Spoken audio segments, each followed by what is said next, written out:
Well, about 4 years ago, I was building a fence around this field down here. I had to have it finished. I'd broke my leg the year before and just got over it on ice, and I was running behind with soil conservation people to get this fence around this field finished. And there's a tree right down here on the creek bank that had a big old limb growing out over the field shading it, and I didn't want to cut the tree down because it was supporting the bank where the creek was at to keep it from washing the field away. So I thought I'd climb up that tree and eliminate that limb, trim it off. Well, the tree was a little bigger than I thought it was when I started up, so when I got up there and got in it, started to saw the limb off, this little old saw wouldn't run but about half power. So I wasn't about, after all the trouble I went through to get up there, I wasn't going to go back down, take it to the shop and fix it and come back and try to climb that tree again. So I normally, when you're cutting a limb out of a tree, you'll cut under it like this, about halfway through, and then you'll come up here and cut it, and when it meets, it'll just pop off and fall to the ground. I didn't have enough power in the saw to do that.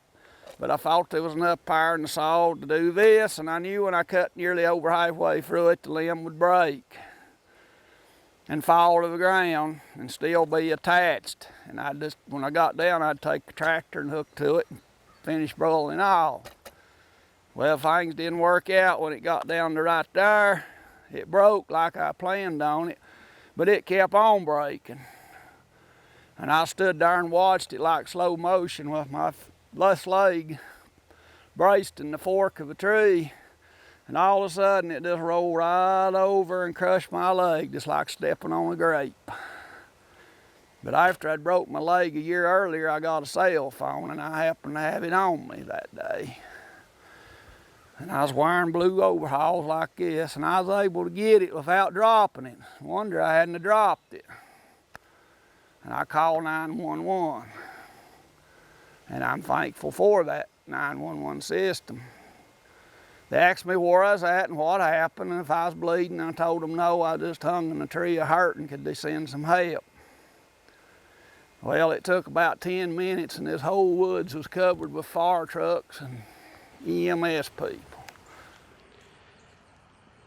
Well, I was mowing hay, and a pin broke in the mower, and I got off the tractor, put it in park, and I was sitting on an incline, got off, I crawled under it to get the pin that broke so I could go to the shop and get another one, and I heard it jump out of park, and before I could move, the tractor actually ran over me and ran over my shoulders, the back. I was laying face down, and it was a pretty big tractor. It's a 100 horsepower tractor, so weighed about 12,000 pounds.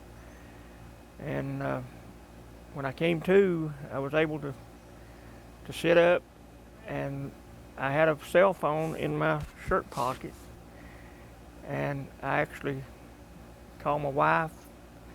I called one of my sons because I didn't really think I would be alive when they got there, and was able to tell them that I'd been run over. No one knew where I was. If I hadn't been able to call out on the cell phone, probably no one would have looked for me until probably 10 or 11 o'clock at night, and that was about 2 o'clock in the afternoon. On October 20th, 2014, I was picking corn, hit a wet spot in the field, had a trailer full, all 4 tires started to spin. So I got off, unhooked the trailer of corn so I could pull the picker and the tractor out. We pick all of our corn with a corn snapper and sell it mostly for deer corn. I pulled the tractor out. The guy that was with me, he went to get some lunch, and so I was sitting there. I said, well, you know, I can knock some of the fodder, the dust off, the leaves, whatever, you know. So I got off, tractor still running, PTO not in gear. I walked up to the machine. I had knocked some stuff off all the way around the back. I saw some morning glories in the header. Well, I stuck my hand down, and about the time I grabbed the morning glory, the machine came on. When that machine came on, it pulled my right hand into the machine. I went down into the machine, and with all the strength, I couldn't pull back out of it. So the drive shaft is right behind my back running. I'm between the header and that. So I take my foot and I put it up on the header to give myself to pull my hand out of it, because the whole time I'm going down and up into the machine. So I put all the pressure in it, and when I did, my arm came free. When my arm came free, I fell back on the PTO drive shaft. It threw me back forward. I lost my balance. My right foot went into the machine, and it was slick. And I did a split. Right foot went across to the outside header. This is on a 2-row corn picker. I pulled back on it, and I lost my balance. I fell backwards. When I did, I fell backwards, and my foot is going up into the machine at the top. I locked my rear end around the corn header.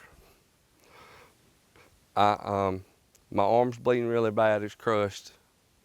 I prayed, dear Lord, if this is what you want me to do, if you want the thing, I'm ready to go. If not, show me a way out of this.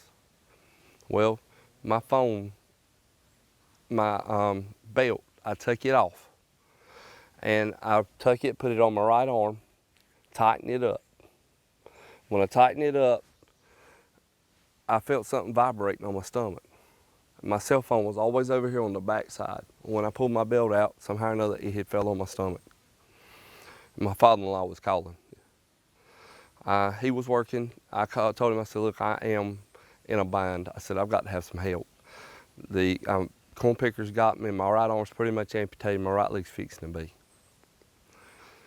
Well, he hung up, and he called another guy that helps me on the farm, and he was a police officer with the city of Clinton, and he was at work.